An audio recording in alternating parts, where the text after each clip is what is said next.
ان کو سارا پتہ ہے.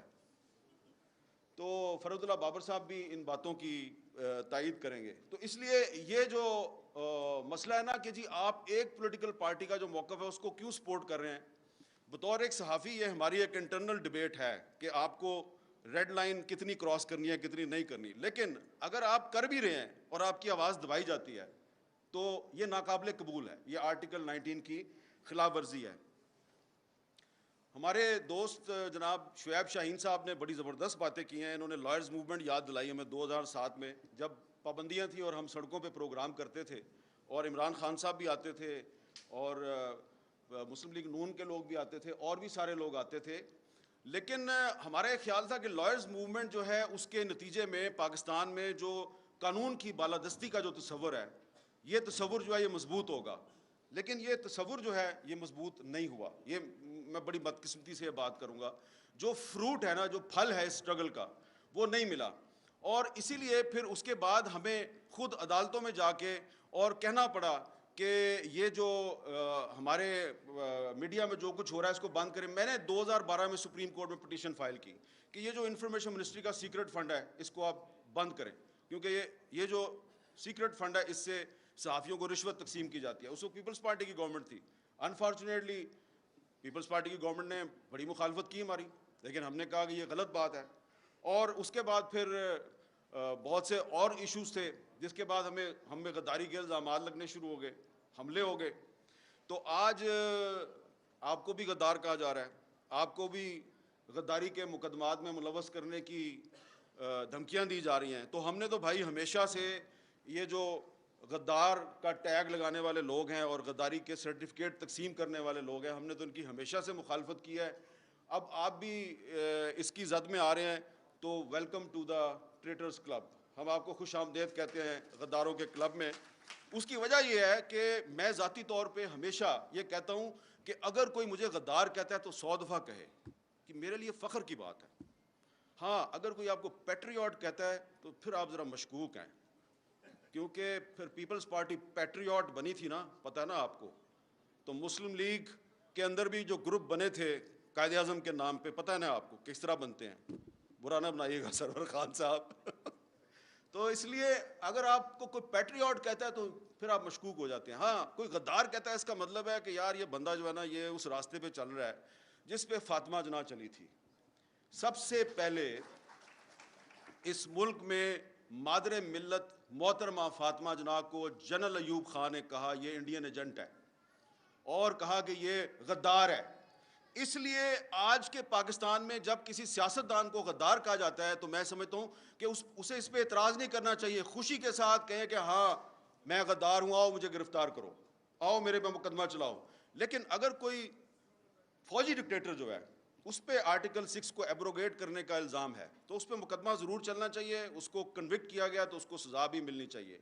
تو یہ شعیب شاہین صاحب جو ہیں یہ میری اس بات سے اتفاق کریں گے, انہوں نے بڑے خوبصورت طریقے سے آپ کو ڈیفائن کر دیا ہے کہ آئین کی خلاف ورزی ایک اور چیز ہے اور آئین کو ایبروگیٹ کرنا ایک اور چیز ہے. تو آئین کی خلاف ورزی پر آپ ایک مقدمہ چلا سکتے ہیں کہ بھئی تم نے ٹریفک سگنل توڑا ہے, تمہیں جرمانہ کرتے ہیں. لیکن ٹریفک سگنل توڑنے پہ آپ کہیں کہ تم غدار ہو, تم نے آئین ایبروگیٹ کیا ہے, تو یہ بات جو ہے یہ ناقابل قبول ہے. اس لیے پولیٹیکل گورنمنٹ کو فوجی ڈکٹیٹروں کے راستے پہ بالکل بھی نہیں چلنا چاہیے. اب یہ جس پی ایف یو جے کے سیمینار پہ آپ آئے ہیں, یہ وہ پی ایف یو جے ہے جس نے ہر مشکل وقت میں جب بھی آزادی صحافت پہ کوئی برا وقت آیا تو اس پی ایف یو جے نے اس پہ سڑکوں پہ بھی لڑائی لڑی اور عدالتوں میں بھی لڑائی لڑی. تو اس لیے میں آج کیونکہ عمران خان صاحب ہیں, تحریک انصاف کے بہت سے لیڈر یہاں پہ بیٹھے ہوئے ہیں, تو آپ کو فوڈ فار تھاٹ دینا چاہتا ہوں کہ آپ ذرا سوچیں کہ جب آپ حکومت میں آتے ہیں تو کیا وجہ ہوتی ہے کہ یہ پی ایف یو جے جو آج آپ کی ہوسٹ ہے یہ آپ کی حکومت کے اقدامات کے خلاف عدالتوں میں چلی جاتی ہے. جیسا کہ آپ کو ہمارے دوست بتا رہے تھے کہ پیکا لا جو ہے یہ جب 2016 میں آیا تو مسلم لیگ نون کی حکومت تھی, اور اس وقت جب ہم نے اس لا کی مخالفت کی پیکا کی تو ہمیں کہا گیا کہ یہ آپ کے پیچھے ڈالر بول رہے ہیں. یاد ہے نا آپ کو, وہ ایک منسٹر ہوتی تھی ان کی, انہوں نے کہا آپ کے پیچھے ڈالر بولتے ہیں.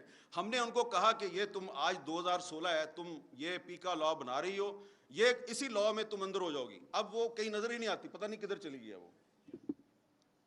اچھا, اسی طرح پھر 2017 میں جب مسلم لیگ نون کی جو حکومت ہے, اس نے ایک ایگزیکٹو آرڈر کے ذریعے تمام ٹی وی چینلز پر پابندی لگائی. تو ہم نے یہاں اسلام آباد میں ایک سکوت میڈیا کیمپ لگایا. ایک سکوت ڈھاکہ ہوا تھا, ہم نے کہا یہ سکوت میڈیا ہو گیا, کیونکہ سارا میڈیا ہی بند کر دیا ہے. وہ فیض آباد میں دھرنا چل رہا تھا, اس کو روکنے کے لیے سارا میڈیا ہی بند کر دیا انہوں نے. تو یہ میں آپ کو اس لیے بتا رہا ہوں کہ کوئی بھی پولیٹیکل پارٹی ہو, پیپلز پارٹی ہو, مسلم لیگ نون ہو یا تحریک انصاف ہو, یہ پی ایف یو جو ہے یہ ہر حکومت کے دور میں جب بھی کوئی پابندی لگتی ہے تو یا تو ہمیں سڑکوں پہ آنا پڑتا ہے یا ہمیں عدالتوں میں جانا پڑتا ہے. تو یہ جو پی ایف یو جو ہے, اس پی ایف یو جے نے جب آپ نے پیکا آرڈیننس جو ہے وہ جب آپ نے لاگو کیا, اور میری انفارمیشن کے مطابق ڈاکٹر شیریں مزاری نے اس پہ آبجیکشن کی تھی, لیکن اس کے باوجود وہ ایک کابینہ کا بائی سرکولیشن اجلاس جو ہے اس نے اس کی منظوری دی اور آپ نے اس کو لاگو کر دیا. تو ود ان 24 آورس انہوں نے مجھے لاہور سے کہا جی اس کو چیلنج کرنا ہے. یہ جمیل مرزا صاحب آگے میرے پاس اگلے دن, ہم نے بہت جلدی میں ایک پٹیشن تیار کی, اس میں آرگومنٹس بھی صحیح طرح نہیں لکھے, بس کر کے صبح جا کر 9 بجے عدالت میں ہم نے اس کو داخل کروایا. اور اس دن جسٹس اطہر من اللہ صاحب کا اللہ بھلا کرے کہ انہوں نے اس کا جو سب سے خطرناک اس کی جو کلاز تھی اس کو انہوں نے سسپینڈ کر دیا. اگر وہ سیکشن 22 اگر وہ اس دن سسپینڈ نہ کرتے تو آج یہ آپ یہاں پہ جو سیمینار کر کے کوئی چلا جائے گا, کوئی پتہ نہیں شاید جا سکے یا نہ جا سکے, کہیں کہاں پھنس جائے. لیکن یہ ہے کہ یہ شعیب شاہین صاحب تو پچھلے سیمینار میں بھی تقریر کر کے ابھی تک آپ صحیح سلامت پھر رہے ہیں. اگر وہ اطہر من اللہ صاحب اس سیکشن کو سسپینڈ نہ کرتے تو یہ بات کرنا آج یہاں پہ بڑا مشکل ہو جاتا. اس لیے یہ بات بالکل صحیح کی جا رہی ہے کہ ملٹری ڈکٹیٹر کے دور میں اور آج کے دور میں جو فرق ہے وہ یہ ہے کہ ملٹری ڈکٹیٹر کے دور میں آپ کو پتہ ہوتا ہے کہ آپ کا دشمن کون ہے. یہ سویلین گورنمنٹ کے دور میں جو ایک آمرانہ قسم کے اقدامات لگتے ہیں تو وہ سامنے نہیں آتے, پتہ نہیں چلتا کون کیا کر رہا ہے. اسی طرح جو ایک تو پیکا آرڈیننس جو ہے, پیکا لا, یہ آزادی صحافت کے راستے کی بہت بڑی رکاوٹ ہے. ایک اور قانون ہے جو انگریز نے ہم پہ مسلط کیا تھا, 124A بغاوت کا مقدمہ. اور یہ 124A جو ہے یہ اس کی یہ ٹریجڈی ہے بہت بڑی پورے سب کانٹیننٹ کی, کہ ایک کشمیری جرنلسٹ ہے فہد شاہ, سری نگر میں اس کو جیل میں ڈالا ہوا ہے 124A کے تحت. اس پہ 124A لگائی ہے انڈین گورنمنٹ نے, اور یہاں پاکستان کی گورنمنٹ جو ہے اس نے علی وزیر جو elected member of the national assembly ہے اس کو 124A لگا کے اس کو جیل میں رکھا ہوا ہے. اور اس کی سپریم کورٹ نے ضمانت کیا ہے, اس کی سندھ ہائی کورٹ نے ضمانت کیا ہے, لیکن علی وزیر کو باہر نہیں آنے دیتے. اور جب 124A کو ختم کرنے کے لیے کوئی سینٹ میں کوئی بل موو ہوتا ہے تو خواہ کوئی بھی گورنمنٹ ہو وہ اس کو پاس نہیں ہونے دیتی, اس کی مخالفت کرتی ہے. پی ٹی آئی کے دور میں جب رضا ربانی نے 124A کو ختم کرنے کے لیے بل پیش کیا تو اس کو ریجیکٹ کر دیا گیا. تو اس لیے اگر آپ چاہتے ہیں کہ پاکستان میں جو بولنے کی آزادی ہے اس کو تحفظ ملے تو یہ آپ کو پیکا لا ختم کرنا ہوگا, آپ کو 124A ختم کرنا ہوگا, آپ کو آفیشیل سیکرٹ ایکٹ ختم کرنا ہوگا, اور آرٹیکل 19 جو ہے آرٹیکل 19 میں آپ کو امینڈمنٹ کرنی پڑے گی. آرٹیکل 19 میں امینڈمنٹ اس لیے کرنی پڑے گی کہ آرٹیکل 19 میں کچھ ایسی شرائط ہیں کہ آپ کی جو بولنے کی آزادی ہے اس پر پابندی ہے. مثلاً اگر کوئی آدمی جو ہے یہاں پہ آ کے اس سٹیج پہ آ کے تھوڑی دیر بعد کوئی بھی میرے بعد آنے والا مقرر یہ کہتا ہے کہ پاکستان امریکہ کا غلام ہے اور پاکستان کو امریکہ کی غلامی نہیں کرنی چاہیے, آپ کو پتہ ہے یہ آرٹیکل 19 کی خلاف ورزی ہے. بہت سے لوگوں کو نہیں پتہ اس بات کا. یہ آرٹیکل 19 کی خلاف ورزی ہے, کیونکہ آرٹیکل 19 میں انہوں نے ایک چھوٹے سے کچھ الفاظ شامل کیے ہوئے ہیں کہ آپ کسی دوست ملک کے خلاف بات نہیں کر سکتے. تو اب دوست ملک کون ہے بھائی, اس کی کیا ڈیفینیشن ہے؟ تو آپ نے اگر مجھے گرفتار کرنا ہے, ابھی میں کہہ دوں کہ امریکہ کی غلامی نامنظور, تو یہ آپ آرٹیکل 19 کے تحت مجھے گرفتار کر سکتے ہیں. تو جو میثاق صحافت ہے اس میں سب سے اہم چیز یہ ہونی چاہیے کہ یہ جو آرٹیکل 19 میں آپ نے کولونیل مائنڈ سیٹ کو انجیکٹ کیا ہوا ہے, اس کولونیل مائنڈ سیٹ کو آرٹیکل 19 میں سے نکالیں. یہ آپ کی میثاق صحافت کے لیے بہت ضروری ہے. اس پہ جو تمام پولیٹیکل پارٹیز ہیں ان کو رول پلے کرنا چاہیے, اپنے پولیٹیکل ایشوز پہ لڑائیاں ضرور کریں, لیکن یہ جو ایشوز ہیں اس پہ آپ کو ایک موقف رکھنا چاہیے. اور دوسری بات کہ جب پیپلز پارٹی کی گورنمنٹ تھی تو سلیم شہزاد کو اغوا کر کے قتل کر دیا گیا. ثاقب نثار صاحب کی سربراہی میں ایک کمیشن بنا, اس کمیشن کے سامنے میں نے بھی جا کے وٹنس کے طور پہ کچھ حقائق پیش کیے, اور بھی لوگ آئے. وہ بعد میں ثاقب نثار صاحب کہتے ہیں یار آپ لوگ جو ہے وہ مجھے مروانا چاہتے ہیں. میں نے کہا جی مروانا نہیں چاہتے, ہم چاہتے ہیں ہمیں انصاف دے دیں, ہمارا ساتھی جو ہے اس کو قتل کر دیا ہے اغوا کر کے. کو آپ کو پتہ ہے یہ تو بڑا مشکل ہے. پھر اس کے بعد جناب مسلم لیگ نون کی حکومت آ گئی, ان کے دور میں بھی یہی کام چلتا رہا. پھر پاکستان تحریک انصاف کی حکومت ہے, اس کے دور میں بھی یہی کام چلتا رہا. اب ادھر جب اسلام آباد میں اسد طور پہ گھر میں گھس کے اس پہ تشدد ہوتا تھا, یا مطیع اللہ جان کو اغوا کیا جاتا تھا, یا ابصار عالم کو گولی ماری جاتی تھی, ہم جب اس پہ احتجاج کرتے تھے تو ہمارے جو کچھ دوست ہیں حکومت کے وہ کہتے تھے یار وہ سندھ میں بھی تو عزیز میمن قتل ہو گیا, وہ وہاں پہ بھی تو اجے لالوانی قتل ہو گیا. ہم کہتے تھے ہم اس کی بھی مذمت کرتے ہیں, جو اسلام آباد میں ہو رہا ہے اس کی بھی مذمت کرتے ہیں. تو آپ کو اسٹینڈ تو لیں, اسٹینڈ کسی نے نہیں لیا. لیکن I must pay tribute and my salute to doctor Shireen Mazari. Ultimately تو وہ ڈاکٹر شیریں مزاری نے بھی یہ کریڈٹ خان صاحب کو دے دینا ہے, لیکن انہوں نے کچھ ایشوز پہ اسٹینڈ لیا. خاص طور پہ جو جرنلسٹ پروٹیکشن بل تھا, وہ تمام یہ جو پی ٹی آئی کے دور حکومت کی خامیاں ہیں, اس دور میں میرے بھی بہت سے انٹرویو بند ہوئے, میں نے بھی بڑے مظاہرے کیے, بڑی تنقید کی. لیکن جس طریقے سے 2.5 سال لگا کے انہوں نے جرنلسٹ پروٹیکشن بل جو ہے اس کو منظور کروایا. اور کبھی کبھی میں سنتا ہوں کہ آج کل پی ٹی آئی والے کہتے ہیں بڑے راز ہیں ہم سامنے لے آئیں گے. بھائی ہمارے پاس بھی بڑے راز ہیں, ہم بھی سامنے لے آئیں گے اور بتائیں گے کہ ڈاکٹر شیریں مزاری جو ہے اس کو جرنلسٹ پروٹیکشن بل کی وجہ سے کہاں کہاں پہ کون کون اس کو طلب کرواتا تھا, اس کو پیشیاں بھگتنی پڑتی تھی, کون اس کو کیا دھمکیاں دیتا تھا. یہ بتا دوں گا نا میں, جس دن میں سیریس بات کر رہا ہوں اس دن آپ لوگوں کو لینے کے دینے پڑ جائیں گے. But I am not here to embarrass anyone. میں آپ کو اس پہ شاباش دینا چاہتا ہوں کہ آپ نے وہ جرنلسٹ پروٹیکشن بل منظور کروایا. اتنی مشکل زگ زیگ میں سے نکل کے فروغ نسیم نے پوری کوشش کی کہ یہ بل منظور نہ ہو, لیکن پھر بھی وہ بل منظور ہو گیا. اور اس کا کریڈٹ جو ہے وہ مینلی ڈاکٹر شیریں مزاری کو جاتا ہے, اور پھر بعد میں آپ تحریک انصاف کو بھی اس کا کریڈٹ دے دیں. لیکن یہ بات میں اس لیے کر رہا ہوں, میری بات کا برا نہ بنائے, کہ جب فروغ نسیم صاحب اس بل کے خلاف سازشیں کر رہے تھے اور انہوں نے جو مسنگ پرسنس کا بل تھا اس کے خلاف بھی سازشیں کی, تو کوئی روکنے والا نہیں تھا ان کو. یہ بڑا پرابلم ہے کہ آپ اس کو روک نہیں رہے تھے.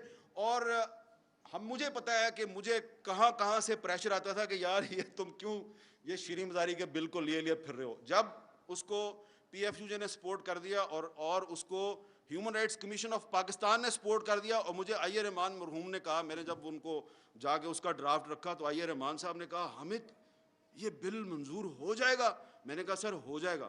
اس نے کہا اس کا مطلب ہے میری ساری زندگی کی جو سٹرگل ہے وہ کامیاب رہی. وہ بل منظور ہو گیا, لیکن پھر کیا ہوا کہ پھر اس میں ایک کمیشن بننا تھا کہ کسی صحافی پہ جب حملہ ہوتا ہے تو وہ کمیشن جو ہے اس نے انکوائری کرنی تھی, اور اس کمیشن میں ورکنگ جرنلسٹ کی تعداد زیادہ تھی. اب وہ کمیشن اگر وہ کمیشن آج ہوتا تو یہ جو بہت سے صحافی ہمارے سامنے بیٹھے ہیں جن پہ آج کل مقدمات درج ہو رہے ہیں اور ان کو ہراسمنٹ کا سامنا ہے, تو وہ کمیشن ان کی انکوائری کر رہا ہوتا. نہ وہ کمیشن بن سکا, نہ ہی اس کمیشن کا سربراہ جو ہے اس کی تقرری ہو سکی. لہٰذا یہ جو میثاق صحافت ہے اس میں ایک چیز یہ بھی شامل ہونی چاہیے کہ جو پچھلے دور میں جو جرنلسٹ پروٹیکشن بل بنایا گیا تھا, اس جرنلسٹ پروٹیکشن بل میں جو کمیشن ہے اس کو کمیشن کی تشکیل مکمل کی جائے, اس کا چیئرمین لایا جائے. کیونکہ اگر وہ کمیشن نہیں بنے گا تو اس کا مطلب ہے کہ جرنلسٹ پروٹیکشن بل جو ہے وہ صرف ایک ڈاکومنٹ ہے اور اس کی کوئی پریکٹیکل حیثیت نہیں ہے.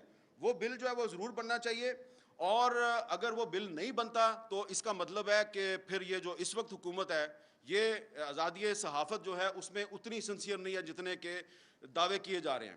تو میں نے کافی ساری باتیں کر لی ہیں, لیکن ایک بات میں آخر میں ضرور کروں گا کہ اسلام آباد ہائی کورٹ بار ایسوسی ایشن جو ہے اس نے پاکستان تحریک انصاف کے دور حکومت میں ایک آبزرویشن دی تھی تقریباً 5-6 مہینے پہلے کہ لاپتہ افراد کا جو معاملہ ہے اس پر اب میڈیا میں بات کرنا بڑا مشکل ہو گیا ہے. وہ تو تھا تحریک انصاف کا دور حکومت, اب شہباز شریف صاحب کا دور حکومت ہے. اب انہوں نے ایک کمیٹی بھی بنا دی ہے, لیکن ابھی بھی ایسا لگ رہا ہے کہ لاپتہ افراد پہ بات کرنا کافی مشکل ہے. اور آپ لوگ اپنے جلسوں میں, اپنی تقریروں میں ہر ایشو کو چھیڑتے ہیں. مجھے لگتا ہے کہ آپ سوائے شیریں مزاری کے آپ لوگ اس ایشو کو اوائڈ کرتے ہیں.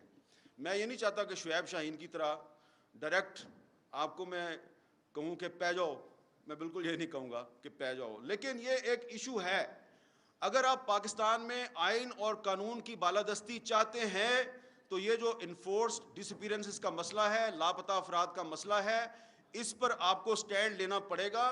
اور اس کا براہ راست تعلق جو ہے وہ آزادی اظہار کے ساتھ ہے, کیونکہ ہمارے بہت سے صحافی ساتھی جو ہیں ان کو اغوا کیا جاتا ہے, اٹھا لیا جاتا ہے صرف اسی چکر میں کہ آپ جو ہے ریڈ لائن کراس کرتے ہیں, اور پولیٹیکل ورکر جو ہے اس کو تو اٹھا کے غائب بھی کر دیا جاتا ہے. ہمارے کچھ ساتھی جو ہیں وہ جا کے پھر واپس آتے ہیں اور پھر وہ چپ ہو جاتے ہیں. تو اس لیے یہ جو لاپتہ افراد کا معاملہ ہے اس کا ہماری صحافت کے ساتھ اور فریڈم آف سپیچ کے ساتھ بہت گہرا تعلق ہے. اس لیے جب تک آپ اس پہ سٹینڈ نہیں لیں گے تو وہ لوگ جو سمجھتے ہیں کہ پاکستان میں آپ کو انسانی حقوق کی خلاف ورزیوں کے خلاف ایک سیسا پلائی ہوئی دیوار بننا چاہیے, وہ آپ کے ساتھ کھڑے نہیں ہوں گے, اور یہی آپ کا اصل ٹیسٹ کیس ہے. بہت بہت شکریہ.